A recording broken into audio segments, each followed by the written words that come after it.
baik, tentu juga ada tantangan-tantangan yang tidak kecil yang harus dilampaui. Kami semua bersepakat bahwa semua harus bersatu secara utuh untuk berjuang bersama, mengatasi tantangan-tantangan yang ada bersama, dan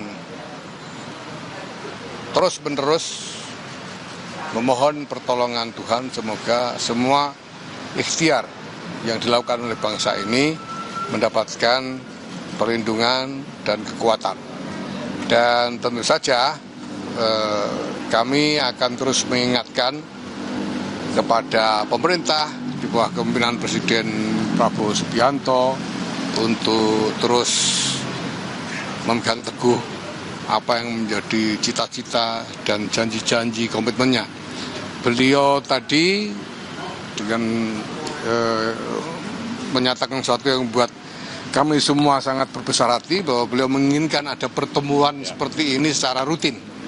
Ya, dilihat tadi kemungkinannya. Beliau malah bilang lebih sering lebih baik, tapi ya, tentu saja kita semua orang punya banyak tugas ya, dan akan kita sesuaikan nanti. Saya kira demikian. Mungkin dari Pendeta Jeki atau dari yang lain, ada Pendeta Jeki mungkin ada yang ingin ditambahkan? Ya, terima kasih. Kami sangat mengapresiasi undangan Presiden, dan pertemuan ini berlangsung dalam suasana yang tidak formal, sangat guyup. Dan saya kira itu karakter kebangsaan kita, keguyuban yang lintas agama, yang lintas batas. Bahkan Presiden berulang kali mengatakan dalam percakapan ini dia merasa seakan-akan bukan Presiden. Nah, kami sangat berharap bahwa model-model pertemuan dan keguyuban ini bisa juga didorong ke tengah masyarakat, pada provinsi-provinsi, pada daerah-daerah, sehingga kita merajut kembali keguyuban bangsa yang menjadi modal dan kekuatan bangsa kita. Dan dalam pertemuan kami bicara sangat terbuka, sangat transparan, karena Presiden juga berbicara dengan sangat transparan apa yang dia rasakan, apa yang ia lihat. Kami bicara tentang pajak yang memberatkan rakyat, kami bicara tentang korupsi, kami bicara tentang kepongahan dan perilaku pejabat di ruang elit, flexing dan lain-lain. Kami bicara tentang kenaikan tunjangan DPR ya, dan lain-lain ya, karena ada Ibu Ketua DPR juga di situ, dan itu ditanggapi oleh Presiden termasuk oleh Ibu Ketua DPR untuk betul-betul mengelola itu ke depan. Dan Presiden berjanji misalnya untuk undang-undang perampasan aset dia akan sungguh-sungguh mengerjakan dan memperjuangkan itu bersama Dewan. Saya kira itu. Yang lain? Ya, cukup. Mungkin yang bisa saya tambahkan bahwa beliau menegaskan bahwa sebagai negara demokrasi beliau menjamin kebebasan berpendapat. Namun sekaligus beliau mengingatkan bahwa jangan sampai kebebasan pendapat itu diperlebar atau disalahgunakan sehingga merusak fasilitas umum yang sebenarnya adalah milik kita bersama yang harus terus dijaga. Yang rugi kita sendiri. Maka marilah kita bisa menyampaikan pendapat secara terbuka, bebas, namun tetap dalam koridor yang sopan. Terima kasih. 16 ormas Islam sementara itu juga telah berdiskusi dan membuat rumusan tentang aspirasi-aspirasi yang ditangkap dari masyarakat, dan untuk itu saya persilakan Ustadz Zaitun Rasmin untuk menyampaikan. Terima kasih. Yang pertama ini sangat surprise bahwa Bapak Presiden tadi mengungkapkan bahwa sebetulnya saya tidak mengundang ormas-ormas ya kemarin 16. Jadi mungkin koreksi sedikit, judul di beberapa media yang sudah muncul, Presiden mengundang 16 ormas. Ini hakikatnya memang tidak, kami lah yang inisiatif.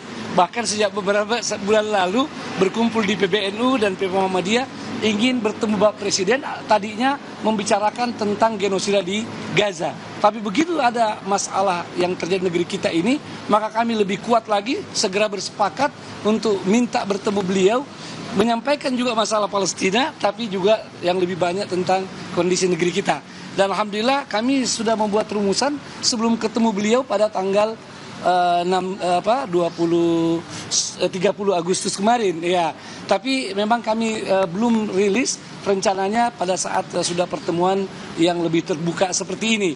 Ini kita bagikan insya Allah kepada teman-teman media ya. Ini yang kami sudah hasilkan dari hasil pertemuan itu, yang intinya seperti yang disampaikan tadi oleh Gus Yahya, Ketua Umum PBNU yang menjadi leader kita di dalam pertemuan-pertemuan ini, itu yang tentang bagaimana dukungan penuh kepada pemerintah untuk menjalankan pemerintahan dengan sebaik-baiknya, menjaga ketentraman dan sebagainya. Sebab tanpa dukungan tentu akan sulit pemerintah melakukan tugas itu. Namun ya koreksi kita juga ya bahwa hal-hal yang harus diperbaiki ya itu tidak boleh dibiarkan, dan tadi sudah disampaikan oleh Bapak, saya tidak usah ulang lagi ya untuk menghemat waktu. Nanti kita bagi saja ya kepada teman-teman media hal-hal yang penting. Hanya barangkali di sini yang belum tersampaikan tadi bahwa kami termasuk menyampaikan bela sungkawa ya yang sedalam dan duka cita yang sedalam-dalamnya kepada seluruh korban dalam aksi demonstrasi di berbagai daerah ya. Di berbagai daerah kami semua menyatakan duka cita yang mendalam, termasuk kepada yang luka-luka dan yang mengalami korban secara ekonomi ya. Kami menyampaikan rasa simpati ya, mudah-mudahan yang wafat ya diterima amal kebaikannya, dan yang luka-luka cepat sembuh, yang terkena masalah ekonomi, masalah harta benda mereka dalam aksi ini mendapatkan ganti yang lebih baik ya. Itu yang kami mau tegaskan, dan selebihnya teman-teman media bisa mendapatkan rilis ini. Begitu Gus, supaya tidak terlalu panjang. Ya. Masih ada yang mau nggak? Mari. Dari Parisada Hindu. Kami dari Parisada Hindu Dharma Indonesia tadi menyampaikan ada panca satya, ada 5 kebenaran. Yang pertama itu satya hridaya, dengarkan suara hati dan suara rakyat, itu yang pertama. Kemudian satya wacana, saya katakan tadi bahwa jaga mulut, mulutmu harimaumu, lidahmu pedangmu, jangan pernah kasar, jangan fitnah, jangan juga jahat, dan jangan bohong. Kemudian satya apa lagi? Adalah satya semaya. Janji tepati. Pagi bilang apa, sore ngomong apa. Janji apa yang telah sampaikan kita kerjakan hari ini. Kemudian saya juga mengingatkan untuk satya mitra. Kita berkawan, bersinergi seluruh ormas-ormas keagamaan seperti sekarang ini dalam bentuk kekeluargaan yang luar biasa. Dan terakhir tentu satya laksana, do the best, lakukan yang terbaik. Saya ingin mengingatkan kepada Bapak Presiden juga, karena kami juga sama-sama dari pasukan khusus tadinya.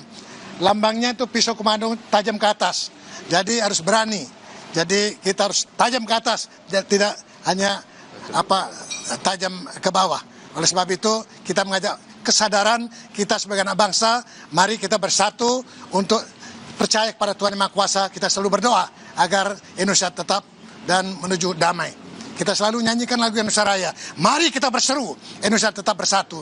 Mari kita mendoa Indonesia bahagia, dan mari kita berjanji Indonesia tetap abadi. Terima kasih. Terima kasih ya. Cukup. Gus Yahya mungkin beri kesempatan kalau dia bertanya ke Gus. Mungkin nggak usah. Oke, cukup ya. Terima kasih semuanya ya. Ya, Saudara, setelah kemarin Presiden Prabowo Subianto mengundang seluruh ketua umum partai, hari ini Presiden Prabowo Subianto kembali mengundang sejumlah tokoh agama, buruh, dan juga ketua umum parpol di Istana Kepresidenan Jakarta. Undangan ini dimaksudkan untuk membahas situasi terkini. Seperti yang tadi disampaikan oleh beberapa wakil tokoh agama, memang membahas bagaimana situasi terkini terjadi dengan arahan untuk sama-sama mari saling menjaga Indonesia agar tetap damai. Kompas Malam, Saudara, akan kembali untuk Anda usai jeda dengan informasi mengenai Ketua Badan Anggaran DPR Said Abdullah yang menyebut anggota DPR yang dinonaktifkan